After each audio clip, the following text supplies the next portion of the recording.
আমরা অনেকেই শখের বশে বাজরিগার পাখি পালন করে থাকি, অনেকে আবার বাণিজ্যিক আকারে পালন করতে চাই। তো বাণিজ্যিক আকার বলতে আমরা কিছু পেতে চাই, পাখি পালন করে লাভবান হতে চাই, এটাকেই বাণিজ্যিক আকার বলে। তো যারা পাখি পালন করে স্বাবলম্বী হতে চান আপনারা অবশ্যই আজকের ভিডিওটা মনোযোগ সহকারে দেখবেন। তো আমি ছোট্ট একটা টিপস আপনাদেরকে দেব যে আপনারা কিভাবে খুব অল্প দিনে বেশি পাখি করে নিতে পারবেন, আপনাদের খামারটা চাইলে অনেক বড় করে নিতে পারবেন।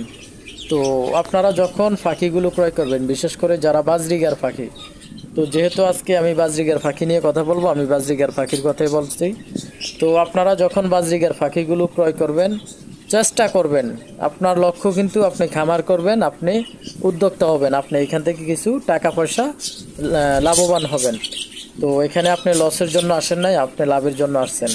সেজন্য আপনাকে লক্ষ্য করতে হবে যেখান থেকে আপনি ক্রয় করেন, খামার অথবা দোকান, যে কোনো হাট বাজার, যেখান থেকে মন চায় আপনি ক্রয় করবেন, কিন্তু রানিং দেখে আপনি পাখিগুলো ক্রয় করার চেষ্টা করবেন।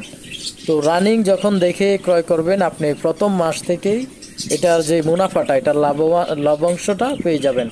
আর আপনি যদি আপনাকে দোকানদার বলে এটা অ্যাডাল, এটা সামনের মাসে আপনার বাচ্চা দিবে অথবা ডিম দিবে, এই টাইপের প্রলোভনে পরে আপনারা কখনো পাখি ক্রয় করবেন না। যদি 200, 300, 400 টাকাও বেশি হয়, তাহলে ডিম বাচ্চা দেখে পাখিগুলো ক্রয় করার চেষ্টা করবেন। তাহলে আপনি প্রথম মাস থেকেই লাভবান হতে পারবেন, কেননা আপনি বাণিজ্যিক আকারে পাখিগুলো পালন করার চিন্তাধারা করতেছেন। আর যারা শখের বশে পালন করবেন, আপনারা যে কোনো এক জোড়া পালন করলেই চলে, রানিং হলেই চলে। তো রানিং অথবা এমনি বাচ্চা থেকে আপনারা চাইলে পালন করতে পারেন, কেননা আপনি শখের বশে পালন করবেন। তো আপনারা অবশ্যই বুঝতে পারলেন যে আসলে যারা বাণিজ্যিক আকারে শুরু করবেন কিভাবে আপনাদেরকে শুরু করতে হবে। তো এই জিনিসটা অবশ্যই লক্ষ্য রাখবেন। তো এখন অনেকেই আসলে জানে না যে বাজরিগার পাখি কয়টি ডিম বাচ্চা করে থাকে। তো সচরাচর বাজরিগার পাখি 3টি, 4টি অথবা 6টি ডিম বাচ্চা করে থাকে।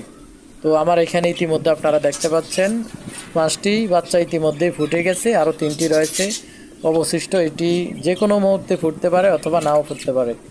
তো আপনারা অবশ্যই একটা ধারণা পেলেন যে ম্যাক্সিমাম আপনারা 3 থেকে 8টির মতো বাচ্চা পেয়ে যাবেন প্রত্যেকবারে। তো এখন আসুন, বছরে বাজরিগার পাখি কতবার ডিম বাচ্চা করে থাকে? তো অনেকেই বলে 8বার, অনেকেই 10বার বলে। তো আসলে আপনি যত ভালোভাবে লালন পালন করুন, 6বারের বেশি কখনোই ডিম বাচ্চা পাবেন না। তো বছরে যদি 6বারও আসে, আশা করি ম্যাক্সিমাম 40 পিস বাচ্চা আপনি পেয়ে যাবেন। 40 পিস বাচ্চা আপনি অনায়াসে পেয়ে যাবেন, তো যদি আপনি সুস্থভাবে ভালোভাবে পালন করার চেষ্টা করেন। তো এখন আসুন, কত জোড়া পাখি পালনে আপনার কী পরিমাণ টাকা খরচ হতে পারে। তো আপনি যদি রানিং 3 থেকে 4 জোড়া, ধরে নিন 5 জোড়া পাখি পালন করেন, তাহলে আপনার মাসে 200 থেকে 250 টাকা খরচ হতে পারে 5 জোড়া পাখি পালনে। 5 জোড়া পাখি পালনে 200 থেকে 250 টাকা খরচ হবে।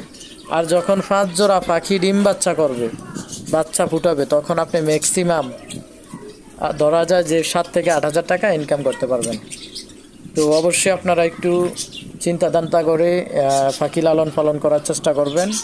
তো আপনাদের যদি বেসিক ধারণা থাকে তাহলে এটা ভালো, যাদের পাখির অভিজ্ঞতা রয়েছে অথবা পূর্বে পাখি পালন করেছেন, আপনাদের আসলে বেশি কিছু করতে হবে না, আপনারা অবশ্যই শুরু করতে পারেন।